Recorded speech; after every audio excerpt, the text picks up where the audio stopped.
नमस्कार बच्चों, BA first year की क्लास में स्वागत है। हम हितोपदेश का अध्ययन कर रहे थे।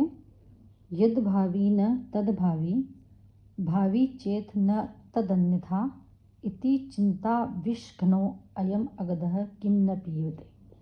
यहाँ पर वो बता रहे हैं कि जो नहीं होने वाला है वो नहीं होगा, और जो होने वाला है तो अन्यथा न, उसके अतिरिक्त और कुछ नहीं हो सकता। अयम यह चिंता विष घन, चिंता को नष्ट कर देने वाला जो ये विष है, क्यों नहीं पी लेते, हम उसका पान क्यों नहीं कर लेते। कहने का तात्पर्य ये है कि यहाँ पर पूरी तरह से भाग्यवादी बात की गई है कि जो होना है वो होगा, इस प्रकार से जो नहीं होना है वो नहीं होगा। इस प्रकार से चिंता रूपी विष का नाशक औषधि जो है उसका हमें पान कर लेना चाहिए।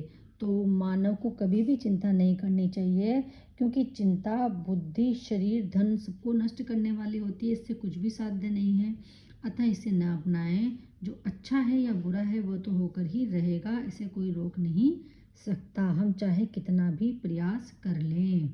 ये सोच करके हम अकर्मण्य हो जाएं। हमें प्रयास करना है, किंतु कार्य सिद्धि न होने पर चिंता करना अनुचित है।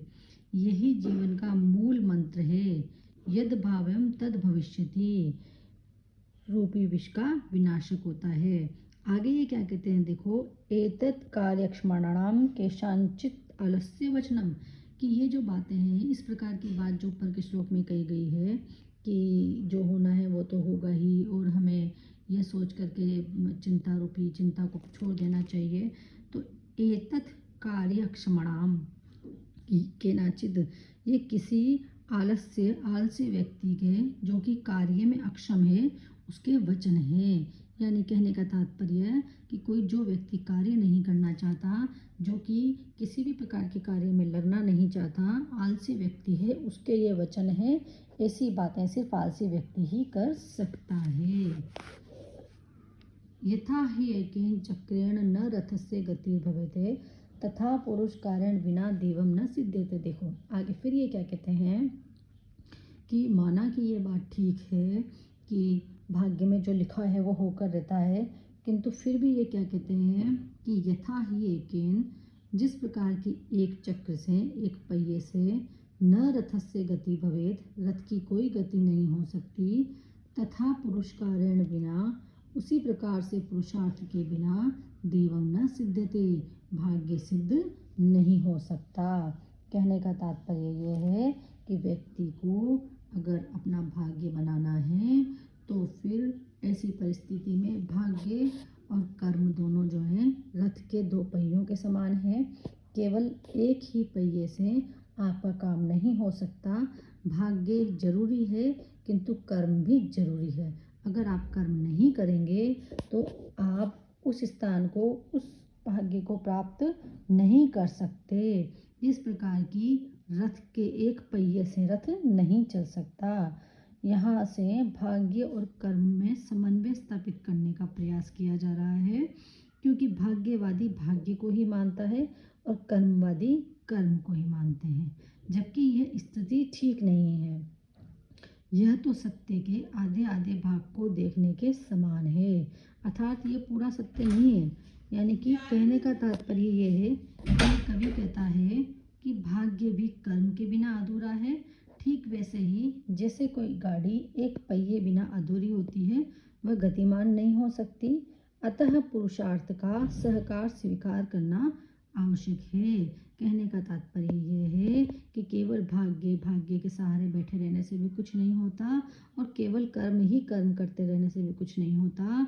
हमें जो है प्रयत्न करना चाहिए, और प्रयत्न करके हमें जो है वास्तविक स्थिति का ज्ञान करके हमें कर्म के साथ साथ, अपने भाग्य के साथ साथ कर्म को भी करते रहना चाहिए। ये बात यहाँ पे इन्होंने बताई है। आगे ये क्या कहते हैं, देखो बच्चों, पूर्व जन्म कृत कर्म तदेवमिति कथ्यते तस्मात् पुरुष कारण यत्नम कुर्यात् तन्दितः। अब देखो ये क्या कहते हैं कि पूर्व जन्म कृत कर्म, जो पूर्व जन्म में किए गए कर्म है तत्देवम, उसको ही देव, देव शब्द के दो अर्थ होते हैं, देव तो देवताओं के अर्थ में आता है और देव जब बन जाता है तो वो भाग्य के अर्थ में आता है। तत्देवम ति कथ्यते, उसको भाग्य कहा जाता है। अतीन्द्रित पुरस्कारेण यत्नम कुर्यात, इसीलिए इस कारण से ही अतीन्द्रित, अतंद्रित का मतलब है बिना आलस्य के, बिना किसी प्रकार के आलस को अपनाए, पुरुषकारेण पुरुषार्थ को जो है मनुष्य को यत्नम यत्न पूर्वक उद्योग पूर्वक कुर्यात करते रहना चाहिए। कहने का तात्पर्य यह है कि व्यक्ति को वो पुरुषार्थ करना चाहिए, व्यक्ति को प्रयत्न करते रहना चाहिए, क्योंकि पूर्व जन्म के जो हमारे काम होते हैं वही इस जन्म में हमारा भाग्य बनाते हैं, और इस जन्म के जब हम अच्छे कर्म करेंगे तभी तो हमें आलस से रहित होकर कर्म करेंगे, तभी तो अगले जन्म में हमारे वो कर्म काम आएंगे। तो कहने का तात्पर्य ये है कि पूरी तरह से भाग्य के सहारे न रहकर हमें प्रयत्न करते रहना चाहिए। यहाँ पर कवि कहते हैं कि भाग्यवादियों को अपना दुराग्रह छोड़ देना चाहिए, क्योंकि भाग्य नामक तत्व तो वस्तुतः कर्म का ही कार्य रूप है। अर्थात हम अगर देखें तो ऐसा माना है शास्त्रों में कि हमारा जो भाग्य है वो इस जन्म का भाग्य कैसे बनता है, वो पूर्व जन्म के कर्मों के आधार पर ही भाग्य बनता है। अतः मनुष्य को क्या नहीं करना चाहिए, अकर्मण्य होकर के, बिना किसी प्रकार के काम को किए बिना अकर्मण्य होकर के नहीं बैठना चाहिए, अपितु उसे प्रयास करते रहना चाहिए, प्रयत्न करते रहना चाहिए, और कर्म से कुछ भी परिवर्तन संभव है। हम जब इस जन्म में अच्छे कर्म करेंगे तभी तो अगले जन्म में हमारा भाग्य अच्छा बनेगा। अतंत्र से मतलब यहाँ पर है कि आलस्य से रहित होकर के, हमें आलस में पड़ कर के कर्म करना नहीं छोड़ना चाहिए, बल्कि हमें कर्म करने के प्रति उत्सुक रहना चाहिए।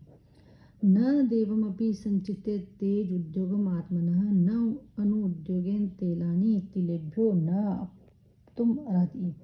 देखो ये क्या कहते हैं कि देवेन संचिते अपि आत्मनो उद्योगम न त्यजेत, कि भाग्य के द्वारा जो कुछ भी हमारे भाग्य में लिखा होता है वो ही होता है, ये सोच करके हमें अपना काम नहीं छोड़ना चाहिए। जैसे आपको तिल तो प्राप्त हो गए, लेकिन उन तिलों से आप तेल कैसे निकलेगा, जब आप प्रयत्न करोगे तभी तो तेल निकलेगा।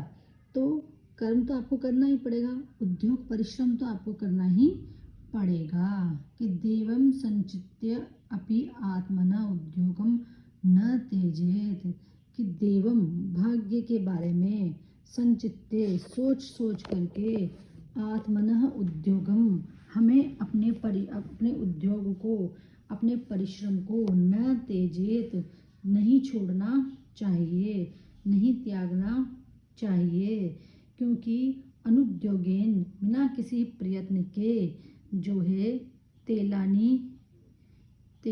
तेलों से तिल प्राप्त नहीं होगा। कहने का तात्पर्य ये है कि हमें अगर तिल मिल भी जाते हैं तो हमें तेल की प्राप्ति तभी होगी जब हम वहाँ पर प्रयास करेंगे, प्रयत्न करेंगे। तो इसी प्रकार कहा गया है कि हमें प्रयत्न करना कभी नहीं छोड़ना चाहिए। समस्त कार्यों की सिद्धि जो है उद्यम से ही होती है, परिश्रम से ही होती है, इसलिए हमें प्रयोग को, उद्यम को नहीं छोड़ना। यहाँ परिश्रम बिना कुछ भी साध्य नहीं है। जैसा कि तिलों में से तेल भी बिना परिश्रम के नहीं निकाला जा सकता, उसी प्रकार उसके लिए भी हमें प्रयत्न करना पड़ता है। जो तिल होते हैं उनको हमें अच्छी प्रकार से संपीड़ित करना पड़ता है, परिश्रमी बनना होता है, तभी वो हमारे को फ़ायदा दे पाते हैं। तो इसी प्रकार से ये बात कही गई है कि परिश्रम हमेशा हमें करना चाहिए, और परिश्रम करने के पश्चात ही, मेहनत करने के पश्चात ही हमारा कार्य सिद्ध होता है। अतः मानव को अपना स्वभाव जो है वो स्वभाव से ही मानव परिश्रमी है, और ये प्रयत्न मनुष्य को हमेशा करते रहना चाहिए।